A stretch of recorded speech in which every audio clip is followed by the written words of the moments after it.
Meu nome é Rogério Tavares, 44 anos, caminhoneiro desde os 29. Faço a rota entre o interior de São Paulo e o norte do Paraná faz 15 anos. Conheço cada curva, cada buraco, cada posto que vale parar e cada um que é melhor evitar. Não sou do tipo que inventa história. Pergunte para qualquer colega meu. Sou chato com esse negócio de fofoca de estrada, assombração, coisa assim. Ouço, brinco um pouco e esqueço. Sempre achei que essas histórias nascem do cansaço, da solidão da madrugada, da mente que começa a preencher o escuro com o que ela já tem medo de encontrar. Mas o que aconteceu naquela madrugada de julho eu não esqueci. Faz 3 anos. E ainda não esqueci.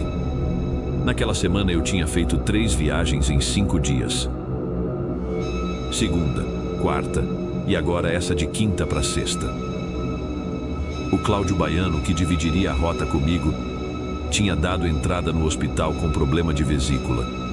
Fui eu que me ofereci para cobrir. Precisava do dinheiro. Minha filha mais velha ia prestar vestibular no começo do ano e cursinho não é barato. Saí do pátio da transportadora às 23 horas com uma carga de equipamentos industriais fechada em caixotes. Documentação em ordem, caminhão bem calibrado, tanque cheio. Coloquei a jaqueta, ajustei o banco, liguei o rádio numa frequência regional que toca música de madrugada. O tipo que ninguém escolhe, mas que ninguém desliga porque preenche o silêncio. Parei no posto de sempre, uns 80 quilômetros depois. 2 cafés, pão na chapa, banheiro, rosto lavado com água fria. O atendente era o Juninho, um rapaz que trabalha lá há 2 anos. A gente trocou 2 dedos de prosa sobre o tempo. Ele disse que a previsão era de geada no trecho da serra. Agradeci, voltei para o caminhão. Era 1h20 da manhã. Mais uns 140 quilômetros até o destino. Calculei chegar por volta das 4. Liguei o motor. Coloquei o caminhão na estrada. O trecho que vem depois desse posto é o que eu chamo de corredor. Uns 80 quilômetros de rodovia federal, sem cidade, sem iluminação pública, sem acesso relevante. Mata fechada nos 2 lados. De noite, os faróis fazem o trabalho sozinhos, você enxerga uns 80 metros na frente e mais nada. O resto é escuro que parece sólido. Eu gosto desse trecho. Pode parecer estranho, mas é verdade. Depois de 15 anos, aquele corredor virou um momento de silêncio mental. A mente descansa de um jeito que não consegue descansar em lugar nenhum da vida cotidiana. É um vazio que o corpo aprende a usar. Entrei no corredor por volta de 1h40. Céu fechado, sem lua. Temperatura de 4 graus pelo display do painel.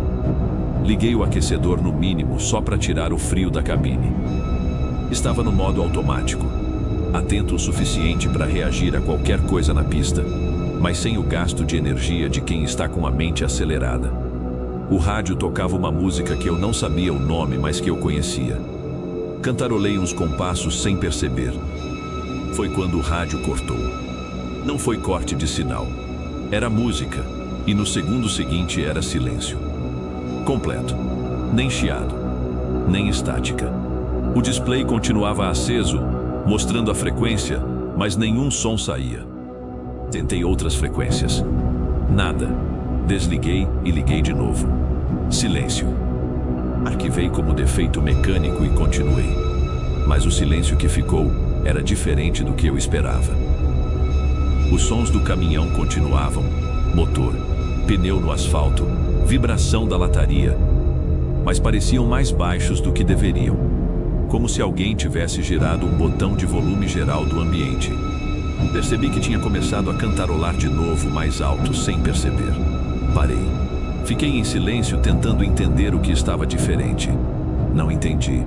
Continuei dirigindo. Mais uns 20 minutos de corredor. Nenhum veículo em sentido contrário, nenhuma luz de fazenda, nenhum poste. Só o asfalto, os faróis e a parede de escuro nos 2 lados. Foi quando os faróis pegaram ele. Um homem na beira da pista, parado, de costas para mim. A primeira reação foi automática, reduzi, de 75 para uns 40. Qualquer elemento inesperado no acostamento exige redução. Isso entra no automático depois de anos. Coloquei o foco alto para ter mais alcance. A luz definiu mais a figura. Homem adulto, estatura alta, 1,85 m, talvez mais. Calça escura, camisa de manga comprida também escura, mesmo com um frio de 4 graus. Sem casaco. Cabelo curto. Mãos ao lado do corpo, não nos bolsos, não cruzadas.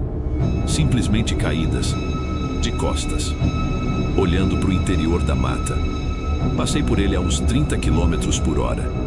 Nenhuma reação da parte dele. Nenhuma contração de ombro, nenhuma virada de cabeça. Nada. O caminhão a essa velocidade faz barulho suficiente para ser ouvido por qualquer pessoa desperta no acostamento. Ele não reagiu. Parei o caminhão uns 50 metros na frente. Coloquei o pisca-alerta. Olhei pelo retrovisor externo esquerdo. Ele não tinha se movido. Continuava de costas, com a estrada vazia entre ele e o caminhão. Fiquei esperando. 30 segundos. 1 minuto. O homem estava parado como se fosse um poste. Como se não tivesse ouvido o freio, não tivesse sentido a luz. Comecei a ver possibilidades. Carro quebrado mais atrás que eu não tinha visto. Alguém que parou para fazer xixi e não queria ser visto. Alguém em crise, bêbado, em surto, desorientado. Mas nenhuma dessas possibilidades resolvia o detalhe que me incomodava: a postura. Não era a postura de quem está mal. Era a postura ereta, quase militar. Ombros nivelados, coluna reta, peso equilibrado nos 2 pés. Era a postura de quem estava parado por escolha. Peguei a lanterna do porta-luvas. Desci do caminhão.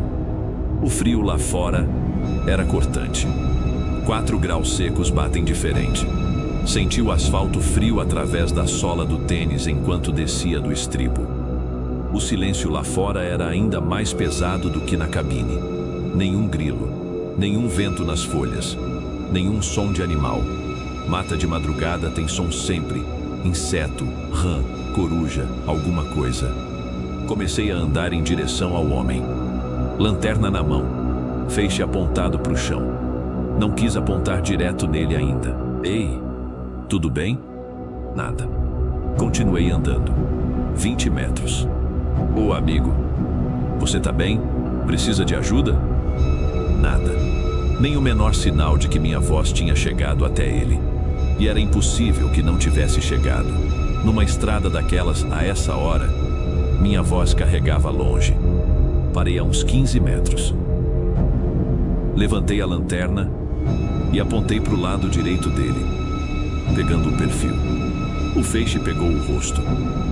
Ele estava com os olhos abertos, completamente abertos e completamente fixos num ponto dentro da mata, não piscando. A íris exposta, o branco visível em volta, aquele branco que só aparece quando as pálpebras estão abertas além do normal, sob tensão extrema ou completamente relaxadas. A boca estava fechada. O peito. Procurei movimento no peito. Respiração. Não vi. Fiquei olhando por um tempo que não sei quantificar. Pode ter sido 10 segundos. Pode ter sido mais. Vou chamar ajuda, tá? Fica aqui. Disse isso mais para mim mesmo do que para ele. Virei e comecei a andar de volta para o caminhão. Dei uns 5 passos. E senti. Virei o pescoço. Ele tinha virado. Completamente. Sem som, sem passo audível, sem nenhum sinal de movimento que eu tivesse captado com a visão periférica. De frente para mim agora. Mesma postura ereta, braços ao lado do corpo. Me olhando. A distância entre nós era de uns 12, 13 metros. A luz do caminhão chegava difusa até ali. A lanterna ainda estava na minha mão, apontada para o chão. Não levantei ela. O que estava naquele rosto não era distorção de cansaço. Era algo que não deveria estar num rosto humano. E eu soube disso instantaneamente, sem ter que pensar. O corpo decide antes da mente nesses momentos. Meu corpo decidiu voltar para o caminhão. Não corri. Não porque tive coragem, porque a musculatura das pernas não respondeu. Cada passo era mais pesado do que o anterior. Um caminhar que queria ser corrida e não conseguia. Não tirei os olhos do caminhão. Não olhei para trás. Subi no estribo. Entrei na cabine, puxei a porta, travei. Engatei a primeira marcha. Não devia ter olhado para o espelho. Sei disso, mas a mão foi no espelho antes de a cabeça decidir. Ele estava no meio da pista. Não no acostamento onde eu o tinha deixado. No centro da faixa de rolamento. Entre eu e ele havia uns 40 metros. Parado, olhando direto para o espelho. Para mim. Soltei o freio de mão e acelerei. Não olhei para o retrovisor de novo. Nem uma vez nos 40 quilômetros seguintes. Dirigi com as mãos no volante mais firmes do que precisavam estar, os dentes levemente cerrados, a respiração curta e controlada. A mente estava quieta. Não estava analisando, não estava tentando encontrar explicação. Estava só dirigindo. 1 quilômetro, 2, 5, 10. Quando as luzes do próximo posto apareceram no horizonte, senti o ar voltar ao pulmão. Parei. Desliguei o motor. Fiquei sentado na cabine por um tempo antes de descer. O atendente era um homem mais velho. Bigode grisalho, roupa azul. Ele me olhou quando entrei. Depois me disse que eu estava branco como parede. Na hora eu não sabia. Aconteceu alguma coisa, irmão? Não. Cansaço. Ele foi buscar um copo de água sem eu pedir. Tomei. Sentei no banco de plástico ao lado da máquina de salgado e fiquei olhando para a televisão pendurada no canto. Passava um programa de televendas com um volume alto, aquelas vozes entusiasmadas de madrugada vendendo panela e faca. Ficou parecendo o som mais normal e bem-vindo que eu tinha ouvido na vida. Tomei 3 cafés. Comi um pastel que estava na estufa.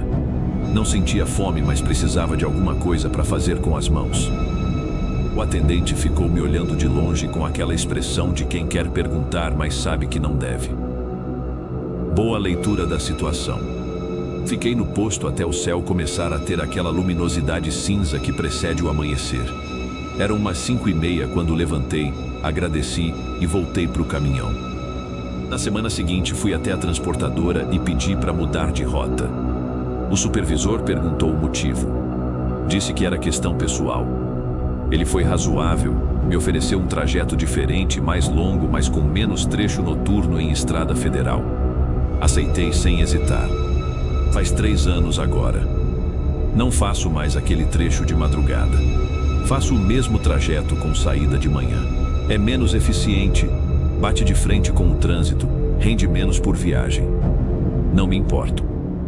Continuo dirigindo. A estrada ainda é meu trabalho. Minha renda, minha rotina. Mas nunca mais cantarolei no corredor. Nunca mais.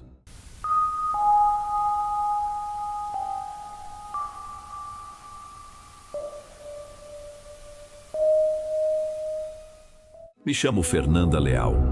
Tenho 31 anos e trabalho como fisioterapeuta autônoma.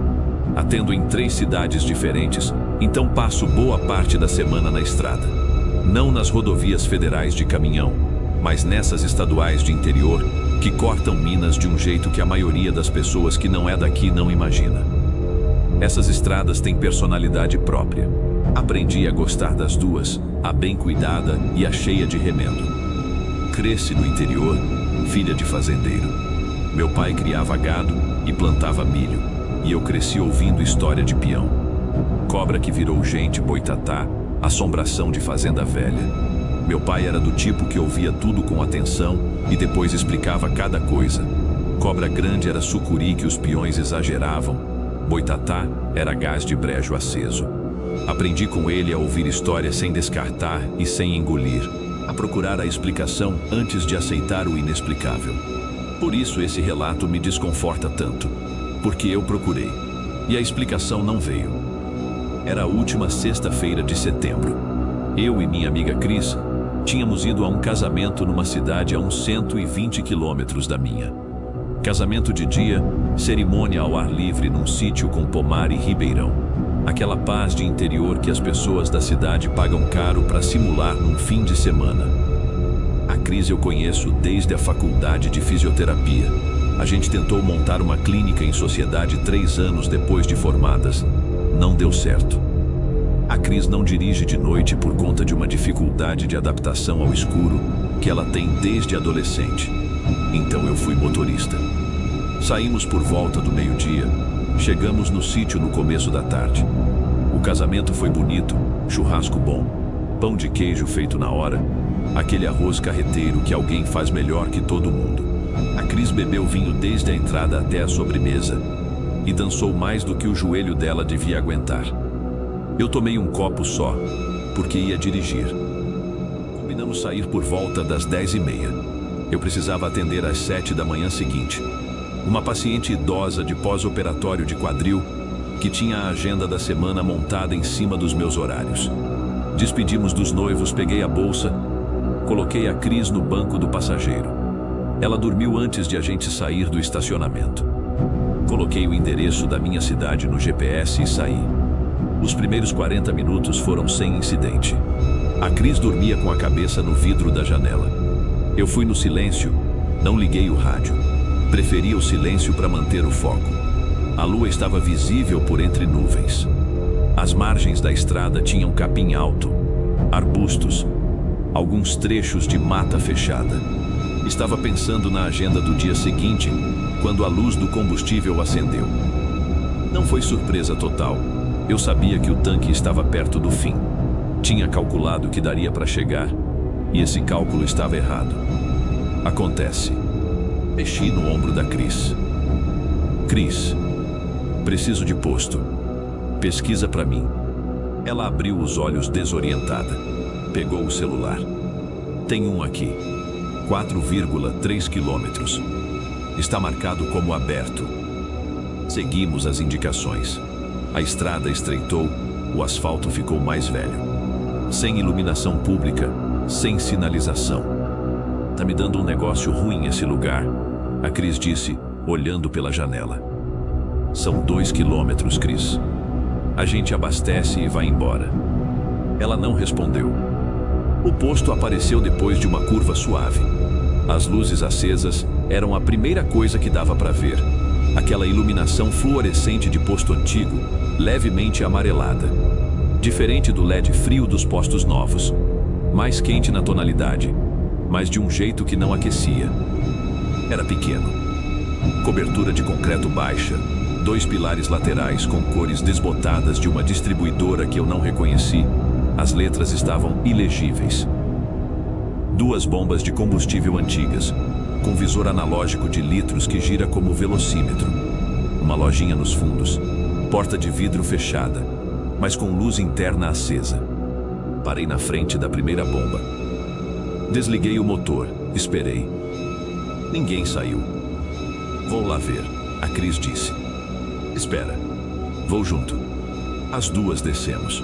O ar tinha aquele cheiro de mato úmido que vem depois de tarde quente. Bom cheiro. Mas tinha outra coisa junto, mais pesada, mais funda. Associei a óleo queimado. Mas não era bem isso. O silêncio era completo. Empurrei a porta de vidro. Ela abriu. Uma campainha de plástico tocou. Aquele tilintado barato que postos menores usam. O som foi curto, seco e sumiu. Entramos. A loja era pequena. Uma gôndola com salgadinho, biscoito, bala. Uma geladeira de acrílico no fundo com refrigerante e água. Um balcão comprido com uma caixa registradora antiga, de tecla grande, visor digital verde. O tipo que você só acha em interior mesmo. Tinha um expositor giratório de chaveirinho de cidades, empoeirado. Algumas peças tinham tombado e não tinham sido endireitadas. O giratório não girava. Ficou parado quando passou de raspão na minha manga. Nenhum atendente atrás do balcão. Oi? Tem alguém? Chamei. Silêncio. As datas de validade nas embalagens que conseguia ler eram de meses atrás. Uma das embalagens de biscoito estava levemente estufada. O que acontece quando o produto está vencido a tempo? Atrás do balcão havia uma porta de madeira pintada de cinza. Fechada. Foi aí que eu olhei para o balcão com mais atenção. Tinha um copo de plástico descartável com café dentro. Preto, sem açúcar. Vapor saindo, fino, quase imperceptível, mas saindo. Uns 5, 10 minutos de café feito, no máximo. Do lado do copo havia um prato de papel com um pão de queijo. Pequeno, caseiro. Tinha uma mordida dada num lado. Dava para ver a marca dos dentes. O interior ainda úmido e amarelo. Ainda estava morno. Senti o cheiro de longe. No canto direito do balcão, numa prateleira de madeira fixada na parede, havia um televisor. De tela abaulada, antena de coelho por cima. Ligado. Passava um telejornal noturno de emissora estadual. Volume baixo, quase inaudível. Imagem nítida, sem chiado. Alguém tinha feito esse café. Alguém tinha mordido esse pão. Alguém tinha ligado essa televisão. Alguém estava ali agora há pouco. Ou deveria estar. Fernanda. A voz da Cris era baixa. Diferente. Não o tom de quando ela está impaciente. Era um tom que eu não ouvia dela frequentemente. Contido. Como quem está tentando não deixar a voz corresponder ao que está sentindo. Virei para ela. Ela estava olhando para a porta atrás do balcão. Vamos embora, ela disse. Peraí, a gente precisa de gasolina. Agora, Fernanda. A mão dela no meu cotovelo fria. Por favor. Conheço a Cris há quase 10 anos. Já a vi assustada com barata, com agulha, com apresentação de trabalho. Nunca a vi assim. Aquele era um medo específico, localizado, que ela estava contendo com esforço visível. Fui com ela. Não perguntei nada. Saímos. A campainha de plástico tocou de novo quando a porta fechou atrás de nós. Voltamos para o carro. Liguei o motor, saí do posto, acelerai. Menos de 1 quilômetro depois, as luzes de outro posto apareceram na margem direita. Grande, bem iluminado, com 2 atendentes visíveis e um caminhão estacionado de lado. Lanchonete acoplada com cheiro de fritura saindo pela janela. Parei na bomba. Um rapaz jovem veio até mim. Completo, por favor. Enquanto ele abastecia, decidi perguntar. Desci do carro e fui até ele. Tem um posto aí atrás, uns 2 quilômetros nessa estrada. Você conhece? Ele parou. Olhou para mim. Que posto? Pequeno, com uma lojinha. A gente entrou lá, mas não tinha atendente. Senhora, não tem posto nenhum antes daqui nessa direção. Essa estrada é só fazenda e mata. O mais próximo do outro lado fica uns 30 quilômetros. Mas eu vim de lá agora. Entrei na loja. Tinha produto nas prateleiras, televisão ligada. Ele me olhou com aquela mistura genuína de dúvida e preocupação. Não tem nada lá não. Tem uma construção velha que foi posto uns 15, 20 anos atrás. Fechou antes de eu nascer. Não tem porta, não tem vidro, não tem nada. É só parede. Não respondi. Paguei o combustível. Entrei no carro. Olhei para Cris. Ela estava olhando pela janela lateral, para o escuro da estrada, com aquela expressão de quem está pensando em algo que não quer nomear. Você ouviu? Perguntei. Ouvi. O que você viu lá dentro? O que te fez querer sair assim? Ela ficou em silêncio por um longo tempo. Quando respondeu, a voz estava baixa e uniforme. O jeito que a voz fica quando a pessoa escolhe cada palavra com cuidado. Quando a gente entrou, a porta atrás do balcão estava aberta. Só uns 2 centímetros. Eu vi porque fiquei perto da porta, enquanto você foi mais fundo na loja. Esperei. Quando eu olhei de novo antes de te puxar, estava fechada. Totalmente fechada. Pode ter fechado com corrente de ar. Pode, ela disse. Mas eu ouvi, pelo vão, antes de fechar. Bem baixinho, do outro lado. Alguém estava do outro lado dessa porta. E quando percebeu que a gente estava lá, fechou. Dirigiu o resto do caminho em silêncio. A Cris dormiu de novo depois de uns 20 minutos. Eu fui com os pensamentos girando. O copo de café com vapor. O pão com a mordida. A televisão ligada. O atendente dizendo que não tem nada lá. Deixei a Cris em casa por volta da 1h30 da manhã. Ela desceu do carro, parou com a mão na porta ainda aberta. Não vamos falar sobre isso com ninguém. Tá. Por quê? Porque ninguém vai acreditar. E porque eu prefiro não ter que revirar isso toda vez que alguém perguntar. Concordei. Ela fechou a porta e entrou. Fiquei acordada na cama pensando no cheiro do posto, o que eu tinha associado a óleo queimado. Fiquei tentando identificar de verdade. Levei um tempo. Era cheiro de lugar fechado há muito tempo. De quarto que ninguém abre faz meses. De armário de herança que a família não mexe depois que o dono morre. Cheiro de coisa parada. De ar que não circula. De tempo. A loja cheirava assim. E do outro lado de uma porta, alguém que respirava e preferiu não aparecer. Meu pai dizia que para cada coisa inexplicável existe uma explicação que ainda não foi encontrada. Continuo acreditando nisso. Mas algumas explicações demoram mais do que a gente tem tempo de esperar. E enquanto isso, a equação fica aberta.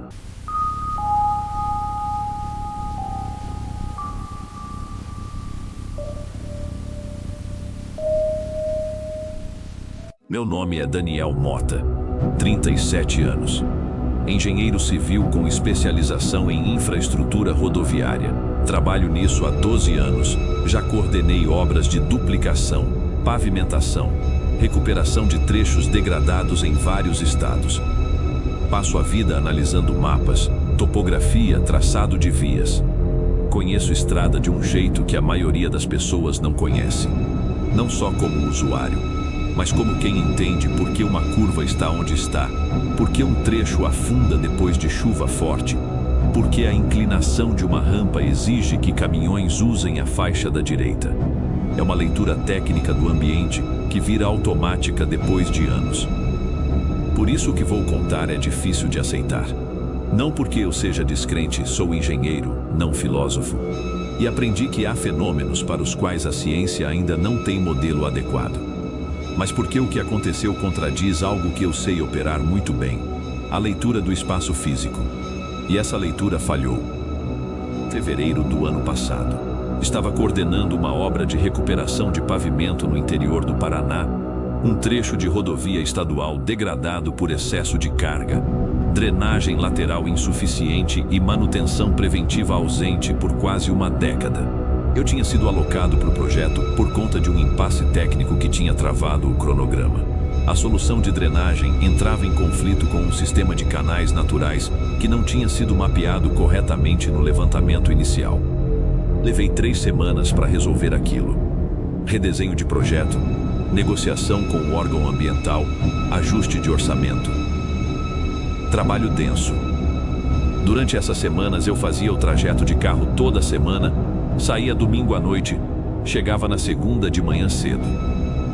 Uns 230 quilômetros, majoritariamente em rodovia federal, com um trecho final em estadual. Tinha feito esse trajeto 6 vezes. Conhecia cada curva, cada trecho de asfalto ruim. Naquela noite específica, o tempo estava ruim desde o fim da tarde. Uma frente fria que desceu do sul com mais intensidade do que a previsão tinha indicado. Chuva contínua, vento moderado, temperatura que tinha caído 12 graus em menos de 6 horas. Fiz o protocolo completo antes de sair. Abastecimento completo, calibragem de pneu verificada, limpador de para-brisa testado. Liguei o GPS, mesmo conhecendo o trajeto, em condição de chuva, qualquer aviso de interdição antecipado pode fazer diferença. Saí às 22 horas. Os primeiros 100 quilômetros foram dentro do esperado. Chuva constante, visibilidade reduzida, asfalto com pontos de aquaplanagem. Reduzi a velocidade em 25% abaixo do que faria em condição seca. Técnica de condução em chuva não é mistério, é física aplicada. Estava confortável. Não no sentido de relaxado, no sentido de dentro das condições que conheço e sei manejar. Foi no trecho de subida de serra, uns 90 quilômetros antes do destino, que o GPS deu o aviso. Interdição parcial à frente por deslizamento de talude. Desvio pela estadual paralela, acréscimo de 40 minutos. Deslizamento de talude em trecho de serra com chuva intensa não é incomum. Aceitei o desvio sem hesitar. A estadual que o GPS indicou Eu já tinha percorrido 2 vezes nas semanas anteriores. Menor, mais estreita, asfalto mais antigo, mas tecnicamente adequada. Entrei nela. Por uns 40 minutos, o desvio foi exatamente o que eu esperava. Curvas fechadas, sarjeta entupida num trecho, lâmina d'água no asfalto em alguns pontos baixos. Problemas conhecidos, situação controlada. Depois de uns 40 minutos, o GPS recalculou. Não foi recalculação comum. A tela piscou uma vez, rápido, quase imperceptível, e quando estabilizou, mostrava um trajeto modificado. Uma bifurcação à direita, a 300 metros. 6 semanas fazendo esse trajeto e nunca tinha visto aquela bifurcação indicada. Reduze. Observei a margem direita com atenção. A abertura apareceu na posição que o GPS tinha indicado, mais estreita que a estadual, mas com pavimentação. O feixe dos faróis pegou o asfalto por um segundo. Escuro, liso, sem o brilho rugoso de asfalto velho. Sem placa de identificação, sem sinalização nenhuma. Fiquei com o pisca-direita ligado, parado na bifurcação, por uns 20 segundos. Virei à direita. Os primeiros 5 minutos foram de curiosidade profissional. O asfalto era tecnicamente melhor do que eu esperaria de uma via sem identificação, grade correto, sem afundamentos, sem trilha de roda, sem remendo. Alguém tinha projetado aquela via. Não era acesso improvisado de fazenda, era via com projeto geométrico. Tentei lembrar se tinha visto referência a alguma via secundária naquela área nos materiais que tinha consultado para a obra. Nada vinha à memória.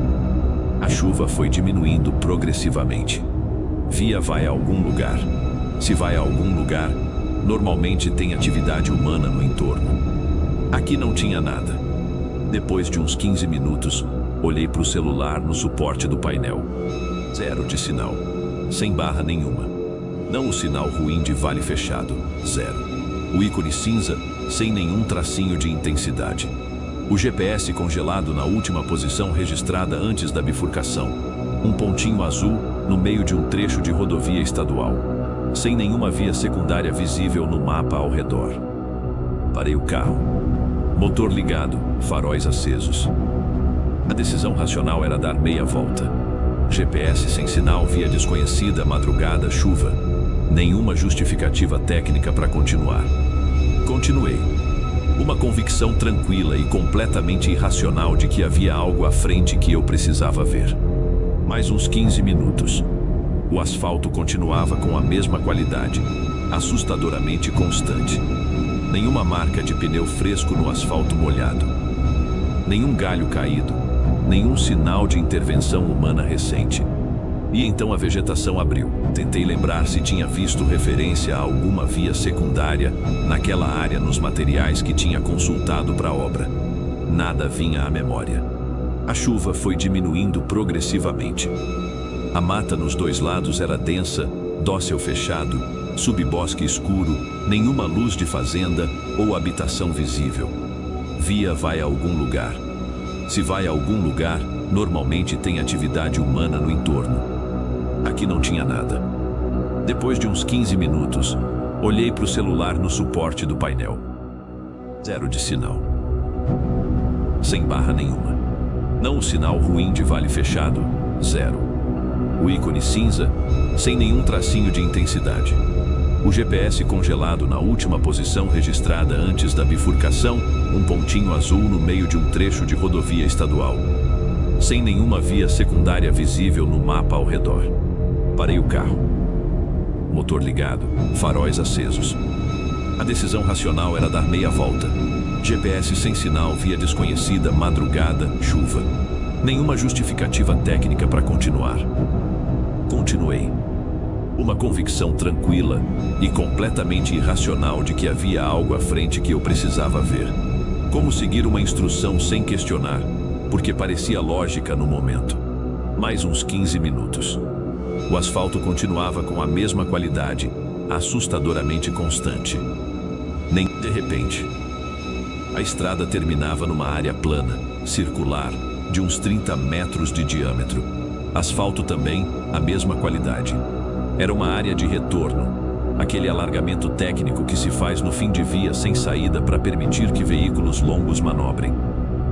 Esse detalhe me perturbou mais do que qualquer coisa até aquele momento.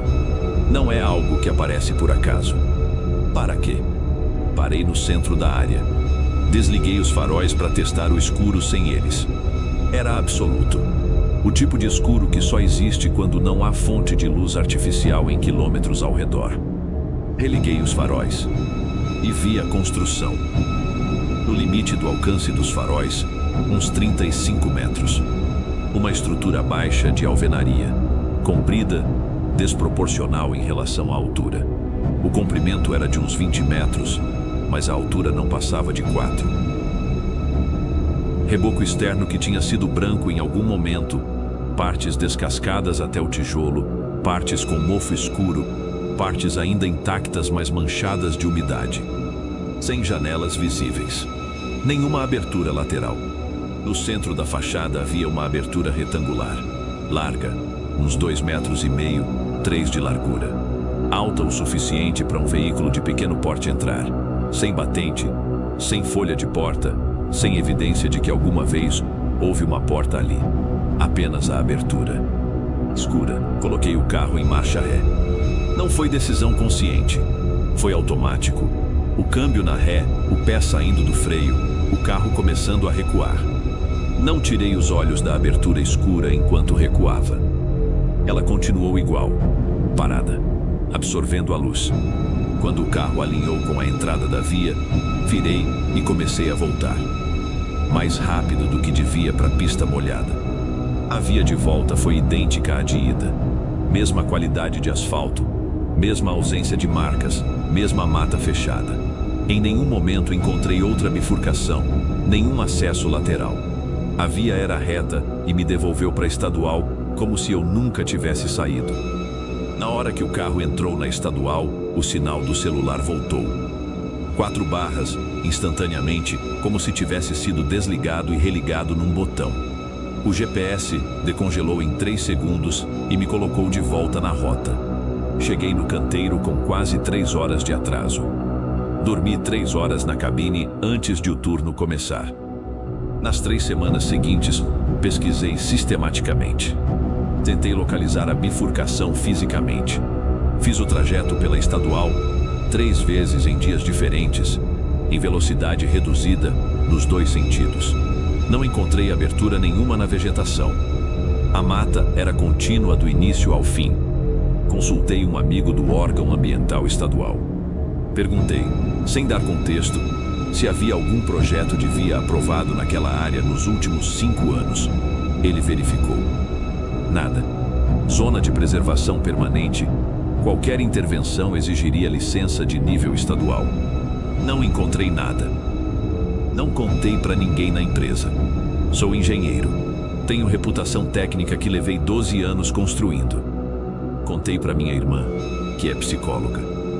Ela ouviu tudo. Fez perguntas sobre meu estado de cansaço, sobre o histórico de sono daquela semana. Perguntou se eu tinha considerado a hipótese de estado dissociativo leve, o que pode acontecer em situação de cansaço extremo combinado com condução monótona prolongada. Desconsiderei. Não sei bem o que aconteceu aquele dia.